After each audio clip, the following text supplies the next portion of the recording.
এই মাদ্রাসা থেকেই সর্বপ্রথম বুখারী শরীফের বাংলা অনুবাদ করা হয়েছিল।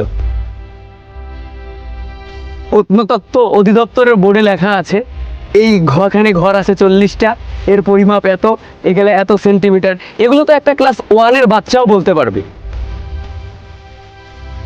এই যে এই চারকোনা যে ঘরটা দেখতেছেন, এটা ওই সময় ওদের খাবার রুম ছিল আর কি।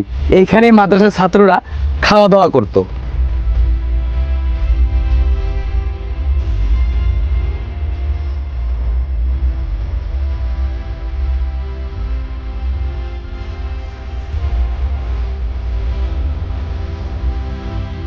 চাঁপাইনবাবগঞ্জ জেলার শিবগঞ্জ উপজেলার সোনা মসজিদ স্থলবন্দর থেকে মাত্র হাফ কিলোমিটার দূরেই এই 500 বছর পুরনো দারাজবাড়ি মাদ্রাসার অবস্থান।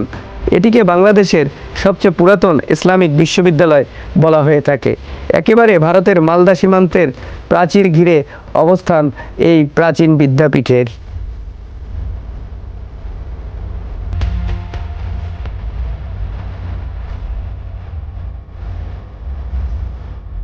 দুই পাশে শুধু সারি সারি আম বাগান। রাজশাহী শহরের ঐতিহ্য এইটা, রাস্তার দুই পাশে শুধু আম বাগান। এ কারণেই তো আমের রাজধানী বলা হয়ে থাকে। প্রাচীন বাংলার আদি রাজধানীও ছিল কিন্তু এই রাজশাহীর এই অঞ্চলটা, এবং এটা গৌড়ের অন্তর্ভুক্ত ছিল। ভিডিওটি সম্পূর্ণ দেখার এবং লাইক, কমেন্ট ও শেয়ার করার অনুরোধ রইল।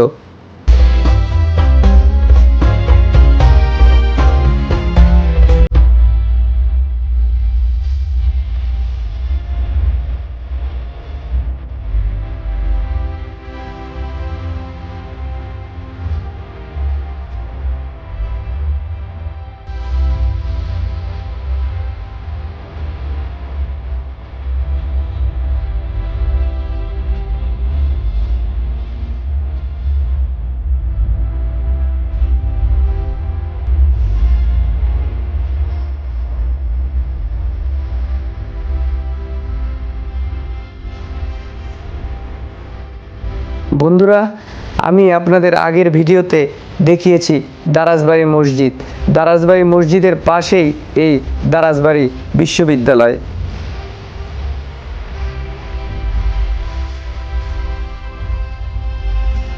বন্ধুরা, আমরা অবশেষে এই যে পৌঁছে গেছি 500 বছরের পুরনো দারাজবাড়ি মাদ্রাসার কাছে।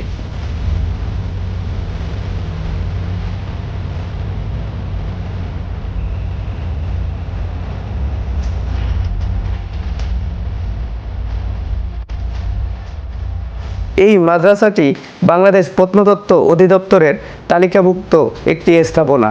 এটিকে বাংলাদেশের সবচেয়ে প্রাচীন ইসলামিক বিশ্ববিদ্যালয় মনে করা হয়ে থাকে।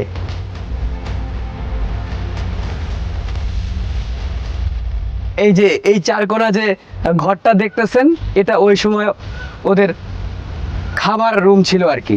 এইখানে মাদ্রাসার ছাত্ররা খাওয়া দাওয়া করতো।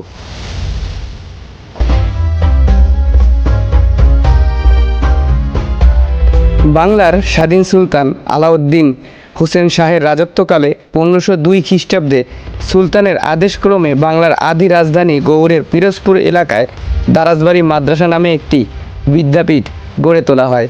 এই বিশ্ববিদ্যালয়ে বিভিন্ন অঞ্চল হতে শিক্ষার্থীরা সমবেত হতেন। বাংলার বুকে এই বিশ্ববিদ্যালয়ে সর্বপ্রথম বুখারী ও মুসলিম সহ সিয়াসিত্তা হাদিস শিক্ষা দেওয়া হতো। হুসেন শাহ পরবর্তী সময়ে ঢাকার সোনারগাঁ মাদ্রাসায় সিয়াসিত্তা হাদিস শিক্ষা দেওয়া হয়েছিল। মোহাম্মদ বিন ইয়াজদান বক্স নামক আলেমকে দিয়ে বুখারী শরীফ নকল করিয়ে এই বিশ্ববিদ্যালয়ের গ্রন্থাগার গড়ে তোলা হয়।